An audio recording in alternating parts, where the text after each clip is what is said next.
Mr. President, it is such a joy to be here with you in this historic room on this historic day with a historic president. I'm not going to make you talk about the historic room, but let's start with the historic day. Today was the day that you nominated Ketanji Brown Jackson for the Supreme Court. She's a highly regarded justice, and I've always been impressed by how much she emphasizes the Constitution and democracy and the rule of law in her decisions. So you are, of course, the first president of the United States since Martin Van Buren to have sat as the chair of the Senate Judiciary Committee. I hope you know that. But I'm hoping that that gives you a broad sense of why our legal system and our judges are so important to the rule of democracy. Today you called the judicial branch a co-equal branch of government. And I know you consulted really quite extensively with senators about this appointment, as the Constitution requires that you do. But I wonder if you could tell me a little bit about what factors went into your decision to nominate Judge Jackson today. Well, first of all, thank you for doing this. And you make me miss being a professor at Penn. When I left the vice presidency, I had a chance to do a number of things, but I took a professorship at the University of Pennsylvania on presidential politics and history. So I envy you. Well, isn't it exciting to be part of this sweep? Oh, no, it is. history? It is. But it's also, I really enjoyed teaching and writing. As a history professor, you probably think similarly that I do. There are certain periods in world history where you reach inflection points, where things change not necessarily because of the individuals that are involved, but because of the circumstances and how the world has changed. I think we're at one of those moments in world history where we're going to see more change because of technology than in the next 10 years than your students will have seen than we saw in the last 50 years. And I think it's hard for governments to get their arms around these changes in a way that continues to bring people together. If I can give you an example, I've spent, they tell me, more time, and not sure it's true, with Xi Jinping than any world leader has. About 35, 36 hours, 28 of them in person. And he believes, for example, as Putin does, but it's not as articulate, that in the second quarter of the 21st century, democracies can't compete with autocracies, because things are changing so rapidly that democracies require consensus, and it's too hard to get consensus, and that's why they're going to fall behind. I held a conference of world democracies, and we have, as you know, as a professor of history, fewer democracies today in the world than we did 20 years ago. So what's happening? What's happening is, as we're able to move more rapidly between cultures and among cultures, it's awful hard bringing people together.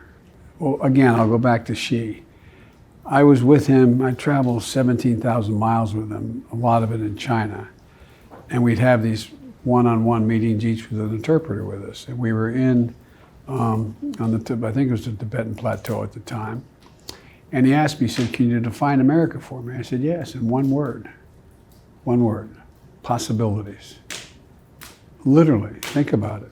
We're the only nation in the world, and the reason why we're sort of viewed as having a sense of arrogance by many is we think we can do anything.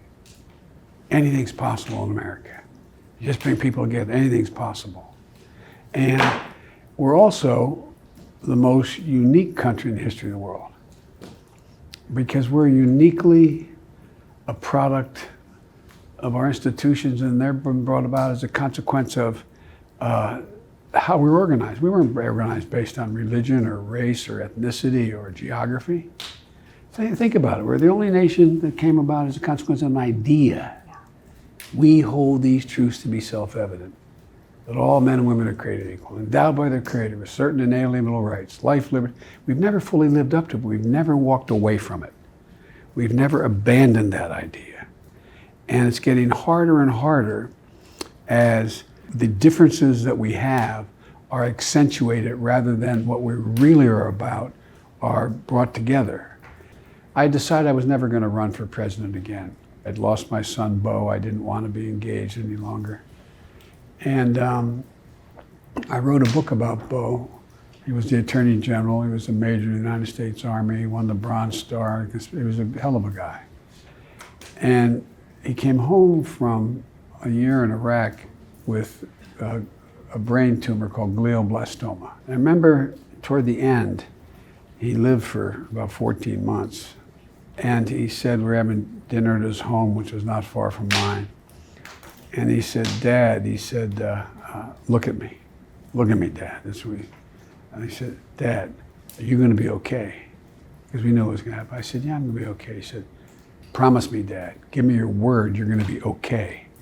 Well, I knew what he meant was he wanted me to stay engaged. He was afraid when he passed that I'd crawl on a hole, figuratively speaking. The reason I bothered to tell you that is that I think that we really have an enormous opportunity in this moment of change to reassert the basic premise of why we're a country in the first place and to bring people together. And as I said, when I ran for 3 reasons. One, to restore the soul of this country, and I got criticized for saying that, but the sense of decency and honor, the values we all shared, regardless of our backgrounds. I come from Irish immigrants, black slaves, immigrants from Asia. I mean, we're so different. We're such a heterogeneous group. But we all kind of shared this notion that anything's possible. I mean, think about it. We really have. And so I ran for 3 reasons: to restore the basic values that all Americans share and why they come in the first place. Secondly, to rebuild the backbone of the country. The middle class is being killed. They're being killed. And thirdly, to unite the country, which is maybe the hardest people thought of doing. So that's what everything's been about for me, because I'm confident, absolutely confident, that the principles upon which we were founded are the principles upon which we can, in fact, remain the most envied nation in the world, the most decent nation in the world. Well, you're focused on the idea of it and the aspiration of it, which strikes me as being so crucial to exactly who we are. But that does raise the question that I'd love to hear you talk about, is why did you focus originally on Build Back Better? Why has that been the mainstay of your first year? Well, I didn't. I focused first on the recovery legislation, which was the largest single piece of legislation ever passed, $1.9 trillion, because I knew that the most fundamental thing we had to do was gain control of this disease called COVID. We've lost almost 1 million people to COVID. Astonishing. It's astonishing. And so the funding for that was out of that. And secondly, and I knew what we had to do is we had one of the highest unemployment rates we've had before. People were not only unemployed, their salaries were cratering. The spread between those at the very top, I mean, you had the top 2% getting 90%. I mean, it just, we hadn't been there since the 20s with that kind of spread. And so I was convinced we had to narrow that gap. And overlaying all of this was this gigantic thing called global warming. And it's real. I introduced the first piece of global warming legislation in 1987. But we're in real trouble. We're in a situation where if we can't stay below 1.5 degrees Celsius in terms of the Earth warming, we're in trouble. It's the greatest existential threat the world has ever faced. I mean, it's real. Yeah. And so what I did was focus on those things, as well as that's why we also had this massive investment in infrastructure. Because with the infrastructure proposals that we have, for the first time, we're going to be in a position to deal with the fact that people are drinking water that has lead in it, that we're in a situation where the environment is being degraded. And so it all was critically important in terms of the quality of life for America, and I think for the rest of the world as well. And the last piece was the Build Back Better piece, what people don't realize, mainly because one senator from West Virginia talks about how it's all social spending. Well, of the money in the Build Back Better provisions, there is about 500 billion of it is for the environment. 500 billion is for the environment.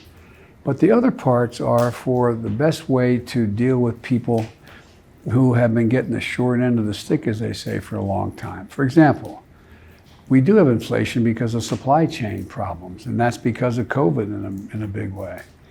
But if you want to reduce the burden of people who are struggling to pay for a gallon of gas and make sure that they have enough food on the table to eat and they can afford to walk in a grocery store and the shelves are full, there's other ways to increase their overall standard of living that ends up those factors being important but more affordable while you're dealing with it. For example, one of the things I did in the original legislation that we passed, the recovery piece of it, was provide for, which a lot of people have been working on more than I had, but I got it done in the legislation, the child care tax credit.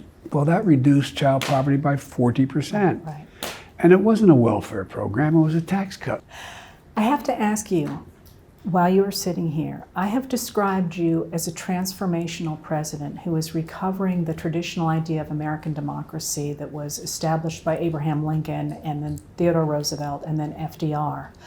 But I've suggested that you are picking up, as they all did, that theme that the government should support ordinary Americans, and from them the engine of the economy and society and politics is fueled. But I have also argued that you have put your own spin on it to focus primarily on children and families, unlike FDR, for example, or TR or Lincoln. Is that fair, or did I invent that? Well, first of all, you're giving me more credit maybe than I deserve, but I think it's fair. And I'd like to believe that's what I'm doing. Let me give you an example. I didn't realize, although I'd been a senator for a long time and vice president for 8 years, that on January the 20th, the incoming president has from 11 o'clock on the 20th to 1 o'clock on the 20th to change the Oval Office and put the desk in he or she wants and the furniture they want, et cetera. So my brother's my best buddy, and he has been involved in all my campaigns. And he has great taste. And I said, Jimmy, fix you decide what to do. So he brought in a good friend of ours, and he got him, John Meacham, who you know, is his presidential historian. And so I walked into the office, and it was easier because the other president didn't even show up for the inauguration or anything. So anyway, the day I walked into the office, which I've been in every day for 8 years with President Obama and been many more, instead of having the traditional picture of George Washington over the mantelpiece, there's this large portrait of Franklin Roosevelt. And to the left, I didn't do this, and to the left, there are 4 other portraits. On the right side of the fireplace, over here, this is not the room obviously, there is a picture of Jefferson and Madison, the idea of state and local government. Where's the power flow from, right? And on the left side of it was George Washington, a smaller portrait of him, and Abraham Lincoln. So I said to John Meacham, why Roosevelt? And he said, because no one's ever come into this office as far behind the 8 ball economically as you, other than Roosevelt. And you're gonna have to figure a way out.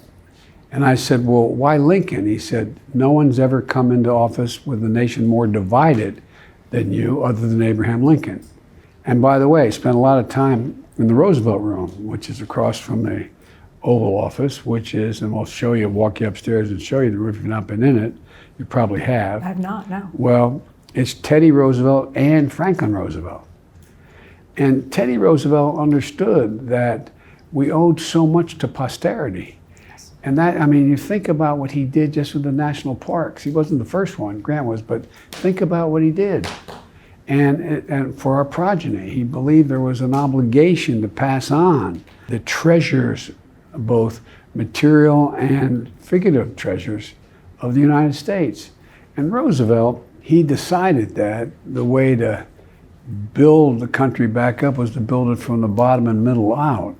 I think there's those moments in American history where you go from Coolidge to Roosevelt in that era, where government was the problem and government was the answer. And you go from, Reagan to me. I mean, it's a similar kind of transition. Exactly. Mm-hmm. People are eager to hear about how we're going to get through this moment. Why should we have faith that American democracy is going to survive?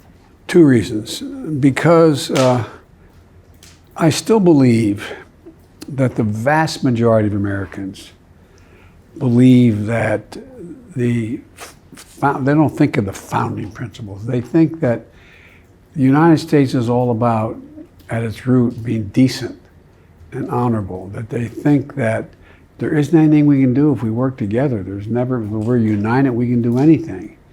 And I think that we're going to find that one of the things that has happened, one of those inflection points, was because things are changing so rapidly, people weren't quite sure how to grapple with it. So the best way to win was by division. To go out and, I tell you what, the only way I can lift myself up is hold you down. And the same thing occurred internationally, where this administration, like others around the world, have decided that, it's whatever's good for America, only good for America, that's it. We don't think about anyone else or anything else. And it's this sort of phony populism. I sort of come out of politically and intellectually out of the civil rights movement. I got involved in politics because of civil rights. I was the only white guy working in the east side of Wilmington as a lifeguard. I got engaged with I got involved with the community as change was taking place, genuine change. And I used to think that you could defeat hate. But all you can do is, all hate does is hide. When I was chairman of the Judiciary Committee, I took great pride in the fact that I was able to extend the Voting Rights Act by 25 years, and I got Strom Thurmond to vote for it. Things were changing. Well, what I realized is hate just hides under rocks. And what happens is when people come along and breathe oxygen into it, it comes roaring back out. Well, one of the ways to gain power is to pit people against one another based on things having nothing to do other than race, ethnicity, background, white supremacy, all those things. America began to lose its way a little bit. And the America First notion that, what's good for America, we don't care about any of agreements we made, any alliances. America first, we do it my way, or we're not going to do it. That's never how we've operated before. And so I think what we're beginning to see is, I believe, is the notion that, like, for example, in foreign policy, when I walked in, you said it's been an interesting, busy day, both with what's happening in Ukraine and a Supreme Court justice being named. Well, it's kind of fascinating when you think about what's going on internationally. How do we get to the place where, Putin decides he's going to just invade Russia? Nothing like this has happened since World War II. Yeah. I mean, Russia's going to invade Ukraine. And I think the problem has been that we've been so divided as a European democracies and other democracies. So I've spent all my time just trying to bring them back together again, so we're on the same page. And the way to deal with autocracy, the way to deal with dictators, is united front among our allies.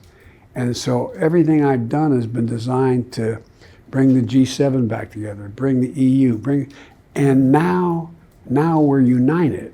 And it's going to be very difficult for the autocrats to succeed, in my view. But there's so much more to do. But the point is bringing nations and people together. And that's why in my administration, I think it's fair to say, I know it's accurate numerically, we have the most diverse administration in American history. Yeah.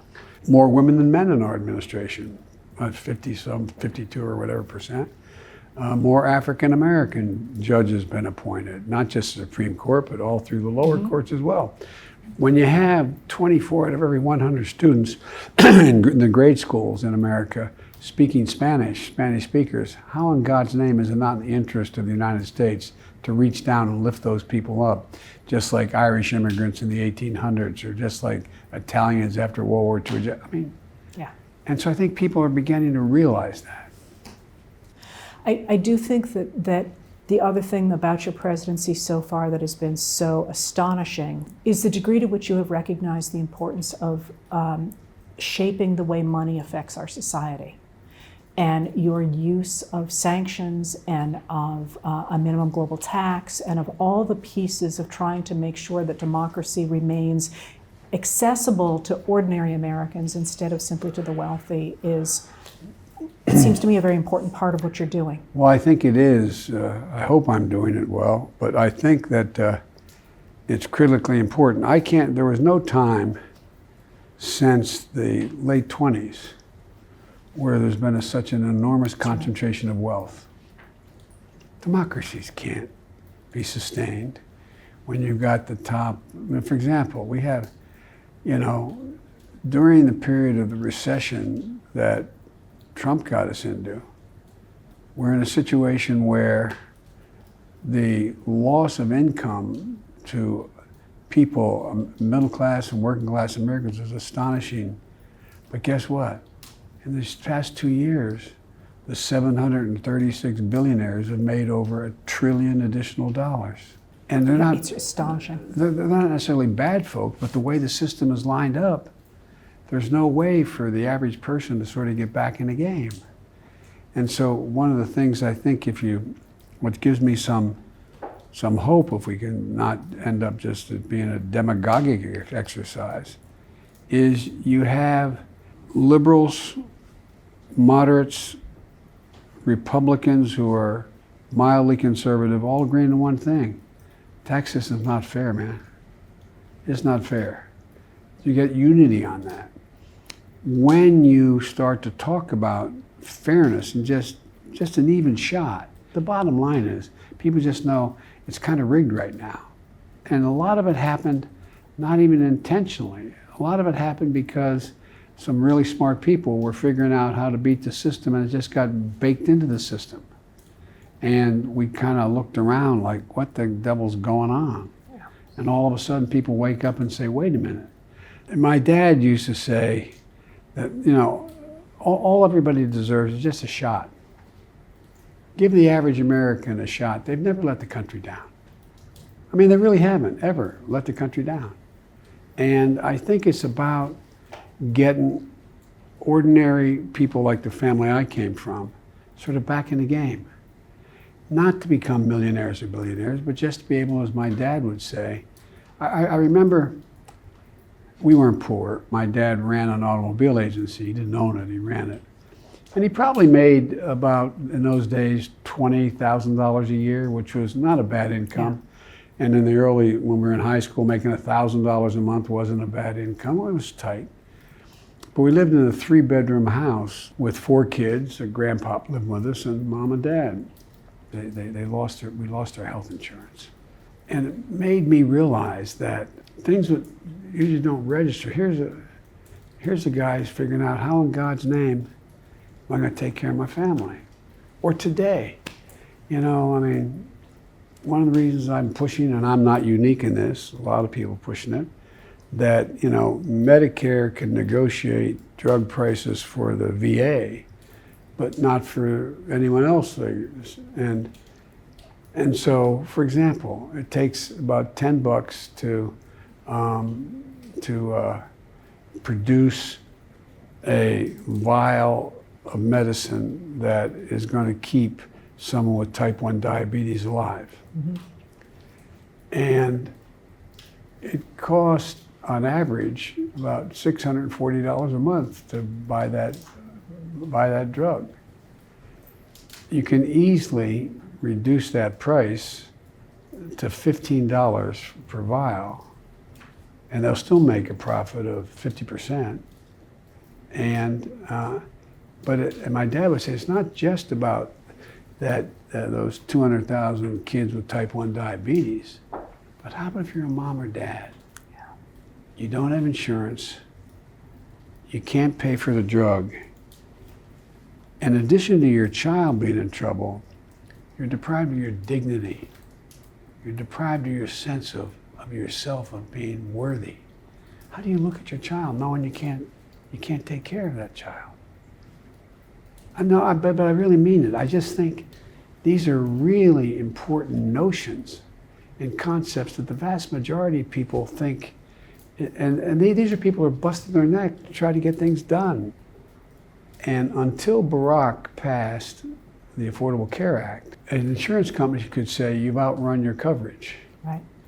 I couldn't imagine what I would have done if I were a parent and they came in and said, you've outrun your coverage. Die in peace. These are the things that many, many Americans were facing before. But part of the problem is helping people figure out how to navigate their future in terms of being able to provide just basic things for their families. And understand how that ties to our political system. Bingo. And Exactly right. That's the hook that is so important to make right now. A critically important point to make. It really is. And one of the things I feel I haven't been able to do is connect what we've done with people's lives. I'm a person who, I can tell you are too, who learns more by looking at you, listening to what you're telling me, understanding what you're feeling, than I do any other way.